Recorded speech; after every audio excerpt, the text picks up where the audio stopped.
बच्चों, इस वीडियो में हम class 12th physics chapter 11 dual nature of radiation and matter की एनसीईआरटी के पॉइंट्स टू पॉन्डर पढ़ेंगे।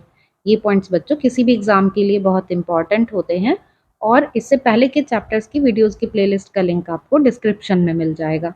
तो फर्स्ट पॉइंट देखते हैं। Free electrons in a metal are free in the sense that they move inside the metal in a constant potential. This is only an approximation. Free electrons क्या होते हैं बच्चों? किसी भी मेटल के अंदर एटम की जो आउटर मोस्ट शेल होती है उसमें लूजली बाउंड इलेक्ट्रॉन्स को फ्री इलेक्ट्रॉन्स बोलते हैं।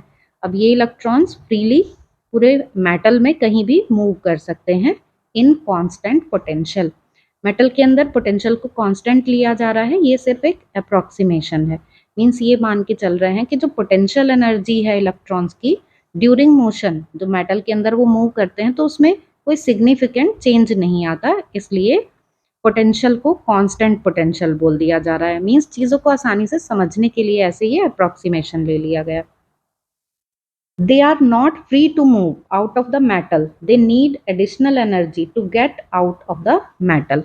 अब ये फ्री इलेक्ट्रॉन्स है, मेटल के अंदर फ्रीली मूव कर पा रहे हैं यूनिफॉर्म पोटेंशियल में, लेकिन ये इतना भी फ्री नहीं है कि ये मेटल की सरफेस को छोड़ के चले जाएं। मींस मेटल की सरफेस से बाहर नहीं जा सकते हैं। मेटल की सरफेस से बाहर जाने के लिए इनको कुछ एडिशनल एनर्जी की रिक्वायरमेंट होती है। सेकेंड पॉइंट देखते हैं। Free electrons in a metal do not all have the same energy.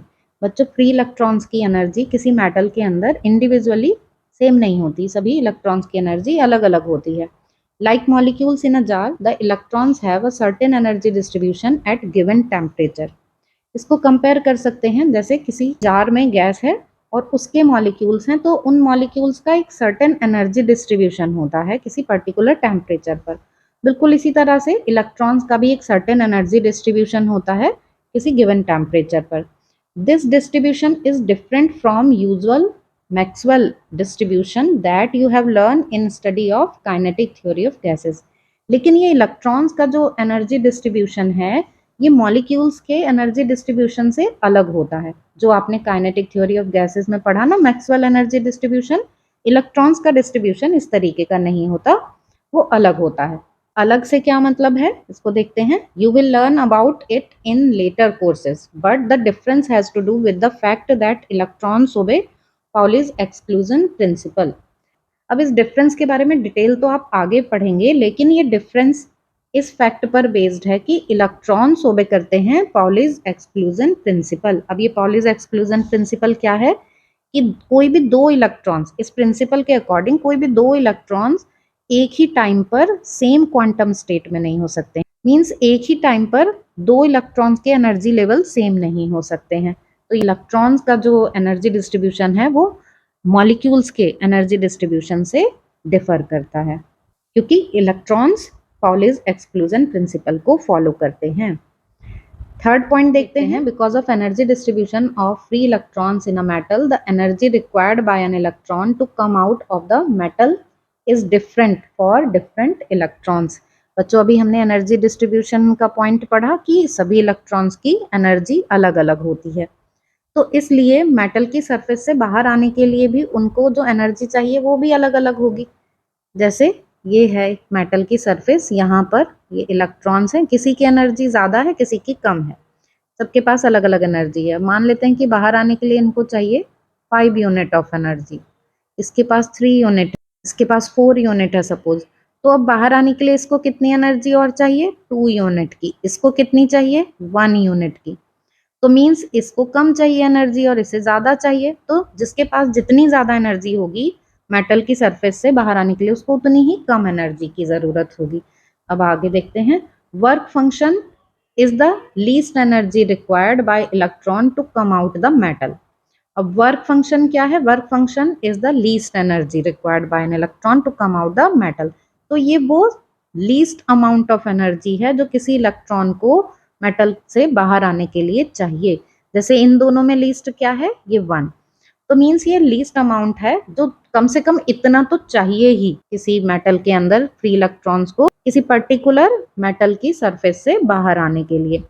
तो वर्क फंक्शन क्या है? The least energy required by an electron to come out the metal. तो कम से कम कितनी एनर्जी चाहिए किसी भी इलेक्ट्रॉन को किसी पर्टिकुलर मेटल की सरफेस से बाहर आने के लिए उसी को वर्क फंक्शन कहते हैं। तो इस पॉइंट में बच्चों वर्क फंक्शन को डिफाइन किया गया है। फोर्थ पॉइंट देखते हैं, observations on photo electric effect implies that the event of matter light interaction absorption of energy takes place in discrete unit of h nu. This is not quite the same as saying that light consists of particles each of energy h nu. बच्चों photo electric effect में क्या पढ़ा है हमने कि जब किसी ऐसे मेटल की सरफेस पर फोटॉन्स की लाइट पड़ती है, फोटॉन ऐसे पड़ते हैं, तो जो इलेक्ट्रॉन्स हैं वो इन फोटॉन्स की एनर्जी को एब्जॉर्ब कर लेते हैं और मेटल की सरफेस से इजेक्ट हो जाते हैं, बाहर आ जाते हैं। अब ये जो फोटॉन है, हर एक फोटॉन की एनर्जी एच न्यू, ये मानी जाती है कि किसी भी फोटॉन की एनर्जी एच न्यू होती है। अब यहाँ जो इलेक्ट्रॉन्स हैं वो फोटॉन्स की एनर्जी को एब्जॉर्ब कर रहे हैं, तो वो एच न्यू को एज अ होल एब्जॉर्ब करेंगे। ऐसा नहीं है कि एच न्यू बाय 2 ये एब्जॉर्ब कर लें या फिर इसमें 1.5 की इतना 1.5 टाइम्स ऐसे एब्जॉर्ब कर लें, ऐसा नहीं होगा। तो इलेक्ट्रॉन्स या तो किसी एक फोटॉन की एनर्जी एच न्यू को एब्जॉर्ब करेंगे या फिर नहीं करेंगे, और कोई ऑप्शन नहीं है इसमें, means as a whole absorb करेंगे, जिसको हम बोलते हैं ना डिस्क्रीट वैल्यू या क्वांटाइजेशन। जैसे आपने चैप्टर 1 में पढ़ा था, क्वांटाइजेशन ऑफ चार्ज पढ़ा था ना, तो वहां पे इलेक्ट्रॉन्स कैसे ट्रांसफर होते थे, या तो ई इलेक्ट्रॉन या 2e इलेक्ट्रॉन या फिर Ne, मींस ये क्या है, discrete unit of charge transfer. ऐसे ही यहाँ पर ये भी डिस्क्रीट यूनिट ऑफ एनर्जी है कि इलेक्ट्रॉन्स फोटॉन से एनर्जी एच न्यू की डिस्क्रीट यूनिट की फॉर्म में, discrete means quanta means separate, अलग अलग पैकेट्स की फॉर्म में ऐसे लेंगे। ऐसा नहीं है कि ये कंटिन्यूस फॉर्म में एनर्जी एब्जॉर्ब कर लेंगे। तो या तो एच न्यू एनर्जी एब्जॉर्ब करेंगे इलेक्ट्रॉन को बाहर निकलने के लिए, अगर इतनी एनर्जी इनफ है तो वो एच न्यू एनर्जी एब्जॉर्ब कर लेंगे, लेकिन अगर ये कम होगी तो वो मेटल की सरफेस से बाहर ही नहीं निकलेंगे।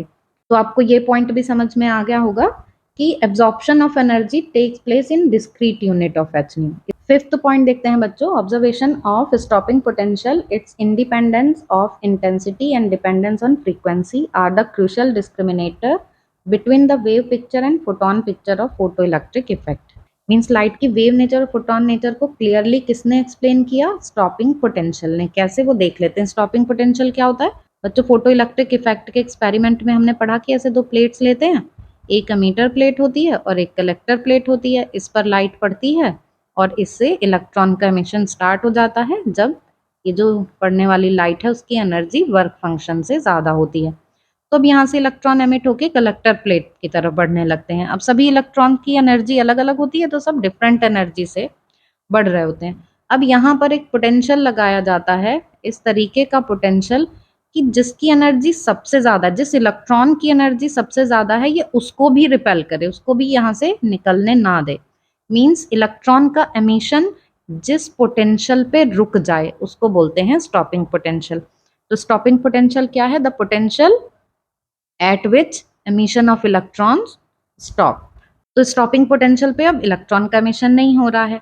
तो अब ये जो स्टॉपिंग पोटेंशियल है ये किस पे डिपेंड करेगा, ये तो फ्रीक्वेंसी पे डिपेंड करेगा ना, इंटेंसिटी पे तो नहीं करेगा, क्योंकि इंटेंसिटी पे तो एमिशन ही डिपेंड नहीं कर रहा है। किसी मेटल की सरफेस पर जब लाइट पड़ती है तो इलेक्ट्रॉन्स तभी एमिट होते हैं जब ये पड़ने वाली लाइट एच न्यू इस पर्टिकुलर मेटल के वर्क फंक्शन से ज़्यादा होती है, तभी एमिशन होता है। अब इंटेंसिटी बढ़ाते जाएं, लाइट की इंटेंसिटी बढ़ाते जाएं कि 40 वाट का बल्ब है तो उसको 100 वाट का कर दिया, ऐसे इंटेंसिटी बढ़ाते जाएं तो भी एमिशन नहीं होता। अगर इस एच न्यू की वैल्यू वर्क फंक्शन से कम है तो कितनी भी इंटेंसिटी बढ़ा लें लाइट की, एमिशन नहीं होगा। कब होगा, जब उस लाइट की फ्रीक्वेंसी बढ़ा दी जाएगी, तभी एमिशन होगा। तो स्टॉपिंग पोटेंशियल क्या है, ये वो पोटेंशियल है जो एमिशन को स्टॉप कर देता है। तो जिसके पास जितना ज्यादा वर्क फंक्शन, उसको रोकने के लिए उतनी ही ज्यादा स्टॉपिंग पोटेंशियल की जरूरत होगी। तो मीन स्टॉपिंग पोटेंशियल का इंटेंसिटी से कोई लेना देना नहीं है, किससे मतलब है, फ्रीक्वेंसी से। तो स्टॉपिंग पोटेंशियल के ऑब्जर्वेशन ने एकदम क्लियर कर दिया कि लाइट एज अ वेव की जो एनर्जी है वो एम्पलीट्यूड पर डिपेंड करती है, पर light as a particle, photon picture जो है लाइट की, वो उसकी एनर्जी फ्रीक्वेंसी पर डिपेंड करती है। तो इस तरीके से लाइट की वेव पिक्चर, फोटोन पिक्चर दोनों बिल्कुल क्लियर हो गई। लास्ट पॉइंट देखते हैं बच्चों, the wavelength of a matter wave given by lambda is equal to h upon p has physical significance. Its phase velocity vp has no physical significance. पहले तो बच्चों हम ये देखते हैं व्हाट इज मैटर वेव। तो बच्चों मैटर वेव डेमोन्स्ट्रेट करती है कि किसी भी पार्टिकल की वेव नेचर होती है, सेम टाइम पर पार्टिकल नेचर भी होती है। मींस कोई भी मासिव बॉडी है तो it has two nature at same time, particle nature and wave nature. Daily life में हम क्यों नहीं इनको ऑब्जर्व कर पाते, क्योंकि हमारे आसपास जो भी चीजें हैं सबका मास ज्यादा है, तो वेवलेंथ इतनी छोटी होती है कि हम ऑब्जर्व नहीं कर सकते। लेकिन पार्टिकल जिनका मास बहुत कम है जैसे इलेक्ट्रॉन, तो उनके लिए वेव नेचर को ऑब्जर्व किया जा सकता है। अब डी ब्रोगली ने एक फॉर्मूला दिया जो इस डुअलिटी को क्लियर करता है। यहाँ पर lambda de Broglie wavelength, H Planck constant और पी मोमेंटम है। तो इसका फिजिकल सिग्निफिकेंस है क्योंकि ये इस डुअल नेचर को, वेव नेचर पार्टिकल नेचर को एक्सप्लेन कर रहा है। It's phase velocity VP has no physical significance, लेकिन phase velocity V is equal to nu lambda. इस फॉर्मूले से ऐसी कोई इन्फॉर्मेशन नहीं मिलती, ये तो सिर्फ ये बताता है कि फेज किस रेट पे चेंज हो रहा है उस पार्टिकल का। However, the group velocity of the matter wave is physically meaningful and equals the velocity of particle. अब velocity of particle means जिस velocity से particle actual में move कर रहा है वो, और एक हो गई velocity matter wave की, ठीक है। तो अब एक वेव की वेलोसिटी है और एक पार्टिकल की वेलोसिटी है। तो जब मैटर वेव की ग्रुप वेलोसिटी ली जाती है, the group velocity of matter waves, group velocity से यहाँ पर मतलब है the speed at which packets of wave move. जब ग्रुप वेलोसिटी ली जाती है मैटर वेव की, तो ये फिजिकली मीनिंगफुल हो जाती है और यही इक्वल होती है किसी पार्टिकल के वेलोसिटी के। तो आपको ये पॉइंट भी समझ में आ गया होगा बच्चों कि डी ब्रोगली वेवलेंथ का फॉर्मूला जो है इसकी फिजिकल सिग्निफिकेंस है, इससे हमें पार्टिकल की डुअल नेचर का पता चलता है। लेकिन जो फेज वेलोसिटी है, फेज वेलोसिटी का कोई सिग्निफिकेंस नहीं है। पर जब ग्रुप वेलोसिटी ली जाती है मैटर वेव्स की, मतलब जो वेव पैकेट्स हैं वो एक साथ जिस स्पीड पे चल रहे हैं वो ग्रुप वेलोसिटी ली जाती है, तो ये ग्रुप वेलोसिटी ही पार्टिकल की वेलोसिटी के इक्वल होती है। तो आई होप बच्चों कि आपको ये सभी पॉइंट समझ में आ गए होंगे। फिर भी आपके इनसे रिलेटेड कोई डाउट्स हो तो आप कमेंट सेक्शन में पूछ सकते हैं।